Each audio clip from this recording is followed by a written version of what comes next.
Bonjour à tous, bonjour à toutes. Vous savez, il y a des gens qui ont décidé de dédier leur vie à Samuel Eto'o. C'est-à-dire que chaque fois que Samuel Eto'o fait quelque chose, ils sont là. J'apprécie ça parce que c'est très intéressant. Comme vous connaissez Samuel Eto'o, c'est quelqu'un qui n'a pas sa langue dans sa bouche. Je vais vous faire écouter ce que Samuel Eto'o avait dit de cette personne. Je me suis entouré, Mireille, Georges. Je suis même allé prendre quelqu'un qui a écrit 2 livres à charge contre moi. Et qui écrira encore contre moi. Ah, vous lisez dans la boule de cristal. Ah non. Vous êtes un oracle. De toutes les façons, moi, le plus important pour moi, c'était de dire, nous devons gagner cette élection. Qui sont les meilleurs? Et je me suis entouré des meilleurs.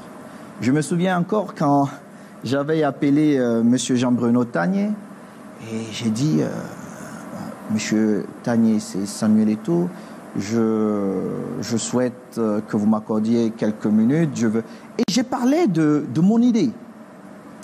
Je suis convaincu que M. Tanier se disait, mais pourquoi moi? Juste parce que M. Tanier est extrêmement brillant. Il est brillant. Et il a fait le job. Il a fait le job. Mais j'étais candidat. Seulement maintenant, je dois exercer. Vous êtes président. Oui, c'est qui est différent. Et pour cette mission, et le président se débarrasse des gens brillants. Et non, attendez, quand vous êtes candidat et vous devenez président, ce n'est pas le même rôle. Parce que vous devenez même président de ceux qui ne vous ont pas voté. Et pour cette mission, j'ai choisi ce que j'estimais être bon pour cette mission. C'est tout. Ça n'a rien d'autre. Je n'ai pas promis à quelqu'un que quand je deviendrai président, il allait m'accompagner. Non. Et beaucoup plus loin, je vous ai dit un peu plus tôt, à la Fédération camerounaise de football, nous sommes au service des 27 millions de Camerounais. Oui. Permettez-moi, oui. Nous ne faisons pas la politique. Et ceux qui viennent faire la politique ou profiter de l'aura de la Fédération camerounaise de football, notre comité exécutif s'opposera à eux. Revenons sur le cas de Jean-Bruno Tanier. Lui également n'a pas prétendu avoir demandé quelque chose, mais par contre, il a multiplié des sorties indiquant que si vos résultats du point de vue de la performance en tant que responsable en chef technique du football camerounais sont appréciables, il existe quand même une dérive autoritaire au sein de la FECAFOOT et instillée par vous. Oh, vous savez, mais je souhaiterais poser à notre très cher Monsieur Jean-Bruno Tanier. Il n'est pas employé de la fédération. Comment il peut estimer qu'il y a des dérives? Il se base sur quoi? Voilà. Alors, en retour, aujourd'hui, il s'est passé un truc. Je veux que vous voyez ces posts. Les posts de la personne. Vous voyez? Vous voyez ces posts? Ok. Bon, maintenant, je vais vous faire écouter la même personne qui a fait les posts là. Ce qu'il dit de Samuel Eto'o. Mais il ne faut pas être prétentieux et croire que c'est moi qui ai installé Samuel Eto'o à la FECAFOOT. Non, nous étions là pour l'accompagner. Et je dois à la vérité de dire que s'il y a quelqu'un qui faisait sa propre campagne, c'est lui-même. C'est-à-dire, il s'est battu, il a mouillé le maillot, il a travaillé pour être à la tête de la Fédération camerounaise de football. Il ne dormait pas. Il y a des fois où on se séparait à 1h du matin et à 4h, vous voyez qu'il vous envoie un message. Donc, c'est quelqu'un qui a travaillé pour être là où il est et il faut rendre hommage à son effort. Et ça m'a permis de comprendre l'idée que les gens se faisaient de Samuel Eto'o. Parce que le nombre de personnalités qui m'appellent pour me dire « Jean-Bruno, tu es vraiment sûr que ce type-là a changé ?» Et là, je me suis dit « Waouh, quelle idée ils ont de lui ?» Et ça, c'est quelque chose d'extraordinaire. Donc, moi, je leur disais « Oui, le gars que moi j'ai rencontré, et le mot, je n'ai pas arrêté pendant la campagne de dire exactement la même chose. J'ai le sentiment qu'il a gagné en maturité. » C'est tout ce que moi j'ai dit dans toutes les interviews que j'ai accordées pendant notre campagne. J'ai le sentiment qu'il a gagné en maturité. Parce que souvenez-vous, programmé pour échouer, c'est 2010. Et il vient me chercher 2021, donc 11 ans plus tard. En 11 ans, pardonnez-moi de croire que quelqu'un peut avoir changé 11 ans après. Et à l'époque, quand j'ai écrit un livre, il était sur les terrains. 2014, il était encore sur les terrains. Les actes que l'on pose quand on est dans le feu de l'action, ce n'est pas exactement la même chose lorsqu'on a quitté les terrains. C'est du moins ce que je pensais. Et pendant la campagne, il a été exemplaire. Je fais un bilan, je dis oui, Samuel Eto'o est en train de faire de très très bonnes choses. Vraiment, il y a telle chose, il y a le championnat, le public revient petit à petit au stade et ainsi de suite. Il y a un bouillonnement positif. Il avait absolument besoin de moi quand il est venu me chercher. Il avait absolument besoin de moi. Il avait besoin de mon image pour soigner la sienne. Ça, c'est clair. Le jour où Samuel Eto'o m'invite à Douala, c'est ce jour-là que je m'engage définitivement pour être son directeur de campagne. Nous sommes attablés dans un restaurant. Et parce que quand il m'avait appelé pour me dire au téléphone, le premier coup de fil que je reçois de Samuel Eto'o, et ça c'est quelque chose d'assez extraordinaire qui traduit un peu la personnalité de l'homme. Quand il m'appelle, il me se présente très très courtois au téléphone, là-dessus, rien à dire. Bonjour, comment va madame, les enfants, toi-même, ça va, la santé, bref. C'est vraiment un charmeur de serpent, quoi. Alors, après, il me dit, bon, écoute frère, je t'appelle, tu sais que je suis candidat à la présidence de la FECAFOOT. Et je lui dis, ah bon, tu es sérieux dans ton affaire, là? Moi, j'ai vu dans les réseaux sociaux et j'ai l'impression que c'est une blague. Il dit, ah non, non, non, ce n'est pas une blague et je sais que je vais gagner. Et premier mot. Je suis candidat et je sais que je vais gagner. Là, nous sommes en septembre. Hein? En septembre. L'élection est encore bien loin. On n'a même pas encore ouvert, je crois que c'était en août ou septembre, donc on n'a même pas encore ouvert les candidatures. Et il me dit, je suis candidat et je suis sûr que je vais gagner. Surtout si tu es mon directeur de campagne. Et là, je reçois comme, j'ai dit, oh, je me suis dit, certainement, j'ai mal entendu, donc je suis passé rapidement là-dessus. Je lui ai dit, bon, est-ce que tu as bien réfléchi et tout, et tout, et tout. Il dit, ok, bah écoute, dans ma tête, je me disais qu'il s'est dit, Jean-Bruno, j'ai besoin de ton soutien. Mais je n'ai pas entendu directeur de campagne. C'était tellement gros, je n'y croyais pas. Donc c'est le jour où on se retrouve à Douala, il m'invite, on est dans un restaurant, qu'il me précise qu'il veut que je sois son directeur de campagne. Et pendant qu'on est en train de discuter de tout cela, de son progrès, de ce qu'il veut, est-ce qu'il a bien réfléchi, est-ce qu'il ne va pas avoir. Et je lui dis, bah écoute, il faut que je sois sincère avec toi. Au Cameroun, ça bavarde beaucoup et ça ment aussi beaucoup.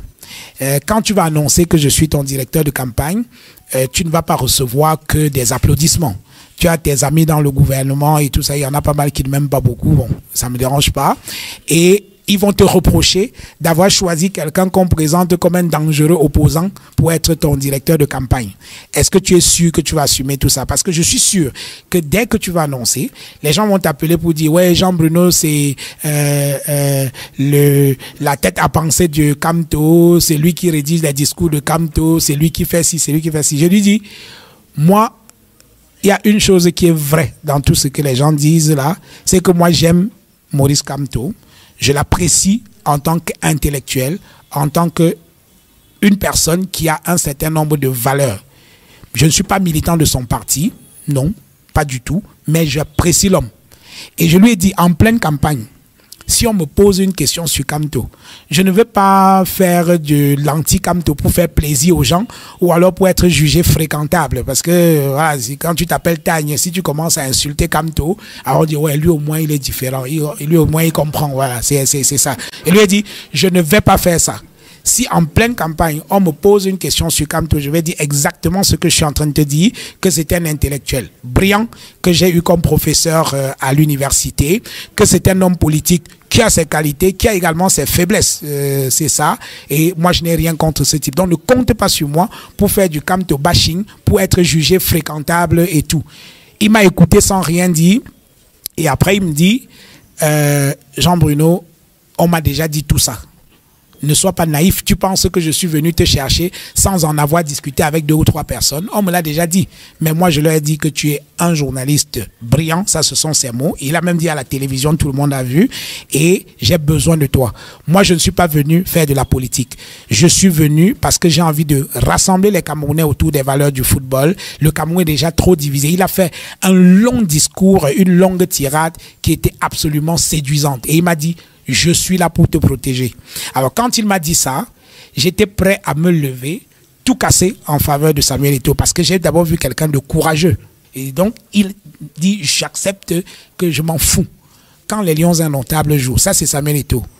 Quand, et bon, il aime tout ramener à lui-même, il dit, quand Samuel Eto'o marque un but, quand tu embrasses celui qui est à côté de toi, est-ce que tu veux savoir s'il est Bamileke, Bassa, du MSC ou bien du RDPC et tout ça. C'est ça que je veux apporter aux footballeurs, au football. Franchement, quand quelqu'un vous dit ça, si cela ne vous séduit pas, c'est que vous avez le cœur dur. C'est-à-dire que, et moi, je n'ai pas le cœur dur. Voilà. Donc, il m'a dit ça. J'ai trouvé que son discours, il était séduisant et c'est le discours que je voulais entendre. Parce qu'effectivement, nous sommes à un moment de notre histoire où il y a trop de clivages. Et moi, cette campagne de Samuel Eto'o, on a essayé de jeter les ponts. De jeter les ponts entre les sensibilités politiques, de jeter les ponts entre les ethnies, de jeter les ponts entre des gens qui ne se parlaient même pas. Quand il nomme Ernest Obama, moi j'ai des amis qui m'appellent, qui me disent « Jean-Bruno, comment tu peux t'afficher avec Ernest? Non, c'est inacceptable. » Je dis « Mais c'est pas possible. Pourquoi vous voulez que je déteste quelqu'un? Je ne sais pas détester quelqu'un. » Et c'est moi qui lui ai dit, j'accepte Ernest dans l'équipe de campagne. J'aurais pu par rancune, et j'ai tellement de raisons de le faire. Je lui dis, non, moi je m'affiche pas avec un type pareil et tout. Non, je pense que s'il a eu le courage de venir chercher quelqu'un qui l'a critiqué pour être son directeur de campagne, moi en retour, je ne peux pas dire non, je ne veux pas de tel, parce que j'aurais des inimitiés avec lui. Et pendant toute la campagne, tout s'est bien passé. Ernest était adorable. Samuel Eto'o était adorable, respectueux. Il ne m'a jamais dit quelque chose de déplacé et tout. Vraiment, c'était très bien. Donc, je ne peux pas mentir parce que non.